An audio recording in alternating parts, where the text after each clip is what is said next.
최근 국내 소비자 물가 상승률이 2.4%를 기록했습니다. 지난 2023년 7월 이후 11개월 만에 최저치로 떨어졌습니다. 계속되는 고물가로 금리가 오르고 서민들의 생활비 고통이 커지는 상황에서 시장에서는 물가 상승률 둔화세가 뚜렷해지면서 8월 기준금리 인하 기대감이 커지고 있습니다. 한국은행이 최근 물가 상황 점검 회의를 개최하고 향후 흐름을 분석했습니다. 통계청이 발표한 6월 소비자 물가 상승률이 2.4%로 낮아졌고 특히 농산물 가격 상승률이 상당폭 둔화된 것으로 나타났습니다. 기준금리 결정에 가장 큰 영향을 미치고 있는 소비자 물가 상승률은 최근 3%대를 유지했고 4월 들어서 6월까지 3달 연속 2%대를 기록하고 있습니다. 또 지난달 생활물가 상승률도 2.8%로 2023년 8월 이후 처음으로 2%대로 내려왔습니다. NH투자증권연구원은 물가 상승률 둔화와 내수 부진 등을 고려했을 때 다음 달에는 한국은행이 기준금리를 인하할 가능성이 있다고 밝혔습니다. 교보증권연구원도 한국은행이 8월 달에 기준금리를 인하할 것으로 보고 있다며 다만 여전히 불확실성이 크고 부동산 PF 리스크 완화 등의 정책 대응 필요성이 있다고 전했습니다. 주택담보대출 금리가 7개월 연속 하락했습니다. 코픽스 등 지표금리가 내리면서 주담대 금리가 2년 만에 최저치로 떨어졌습니다. 고금리가 계속되는 상황에서 내 집 마련에 자금 마련이 어려운 무주택자들에게는 최근 들어 2년 만에 전해지는 긍정적인 소식입니다. 한국은행이 발표한 2024년 5월 금융기관 가중평균 금리 등에 따르면 지난달 예금은행의 주택담보대출 금리가 3.91%로 하락했습니다. 지난 2022년 5월 3.9% 이후 2년 만에 가장 낮은 수준입니다. 주택담보대출 금리는 작년 11월부터 하락세로 돌아섰고 최근까지 7개월 연속 내려가고 있습니다. 은행채 5년물과 코픽스 등 대출금리 산정에 영향을 주는 지표들이 하락했기 때문입니다. 한국은행은 최근부터 금리 변동 주기가 5년 이상인 경우에 변동금리가 아닌 고정금리에 포함되도록 금리 기준을 변경했습니다. 새로운 기준에 따라 고정금리 비중이 62.5%에서 58.6%로 소폭 하락했습니다. 서울 아파트 거래량은 2년 9개월 만에 5,000건대를 회복했습니다. 서울 주요 지역을 중심으로 매수세가 몰리면서 가격 상승폭도 커지고 있습니다. 다만 지방의 경우 여전히 거래량이 부족하고 가격도 내리는 추세입니다. 국토부가 발표한 5월 주택 통계 등에 따르면 지난달 서울 아파트 거래량이 5,182건으로 작년 같은 기간 대비 40% 가까이 늘었습니다. 서울 거래량이 월간 5,000건대로 올라선 건 2021년 8월 이후 처음입니다. 지난달 거래량은 집값 상승기였던 2021년 2월 이후 3년 3개월 만에 최대치입니다. 급매물 위주의 매수세가 몰리면서 서울 아파트 매매 가격이 14주 연속 상승했고 주간 상승률도 2년 9개월 만에 가장 높은 수준으로 나타나고 있습니다. 부동산원은 서울의 경우 선호단지 위주로 매수 문의가 증가하고 있고 가격 상승 기대감이 인근 단지로 확대되면서 상승폭이 커졌다고 전했습니다. 올해 하반기에 서울 아파트 입주 물량이 쏟아질 전망입니다.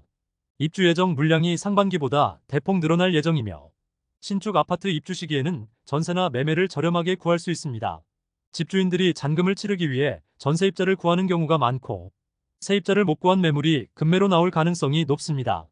직방조사 등에 따르면 하반기 서울 아파트 입주 예정 물량이 18,439세대로 집계됐습니다. 신축 입주 물량이 약 5,000세대에 그쳤던 상반기보다 268% 급증하는 수준입니다. 가장 규모가 큰 사업지는 둔촌주공을 재건축한 올림픽파크 포레온으로 올해 10월 사전점검 이후 11월 27일부터 입주를 시작할 예정입니다. 단지는 1만 2천 세대의 역대급 규모를 자랑하며 아파트 입주가 본격화되면 인근 지역 매매와 전월세 시장에 큰 영향을 미칠 전망입니다. 서울 송파구 힐스테이트 이편한 세상도 9월부터 입주를 시작합니다. 사업지는 주변에 두대미공원과 문정초등학교, 문정중학교 등이 있습니다. 지역별 입주 예정 물량은 서울 강동구가 1만 3,603세대로 대부분이 몰려있고 송파구와 강북구, 성동구 순으로 나타나고 있습니다. 서울을 포함한 전국적으로도 하반기 16만 4,633세대 입주가 예정됐습니다. 전국 입주 예정 물량도 상반기보다 10% 정도 증가하고 있고 경기도 중에서는 화성시와 용인시 처인구, 광명과 평택 순으로 입주량이 많습니다.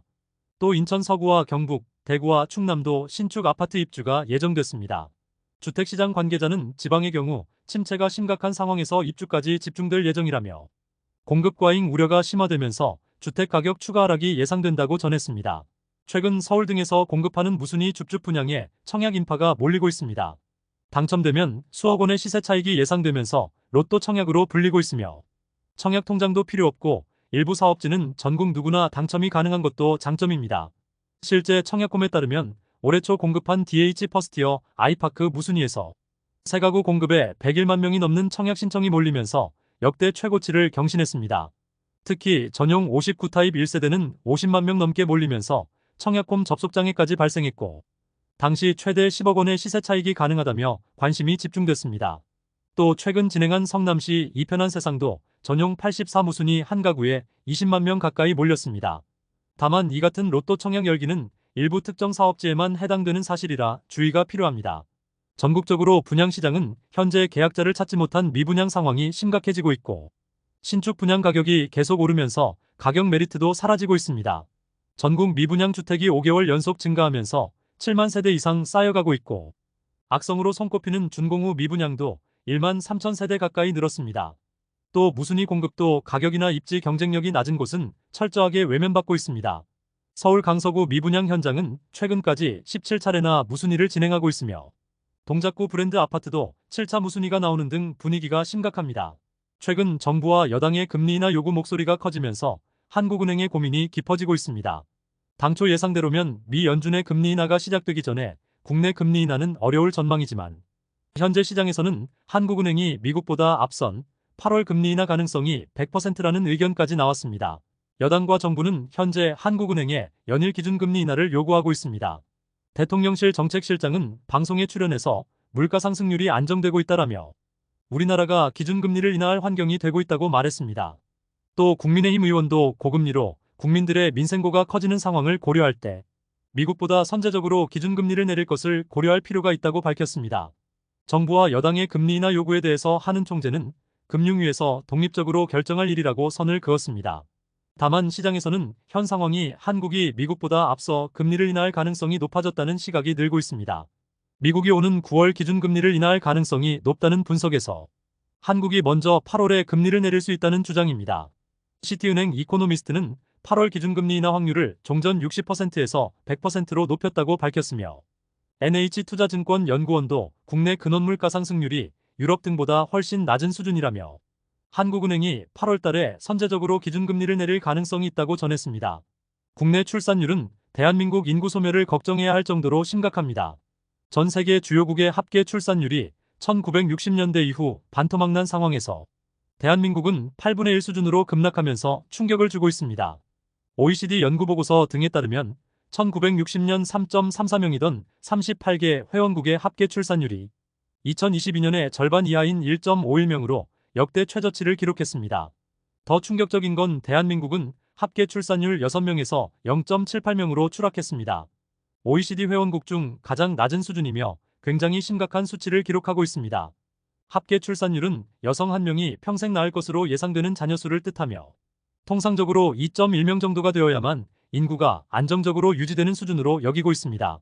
심각한 저출생의 원인은 경제적 부담 증가와 젊은 세대의 가치관 변화 등으로 분석됐습니다.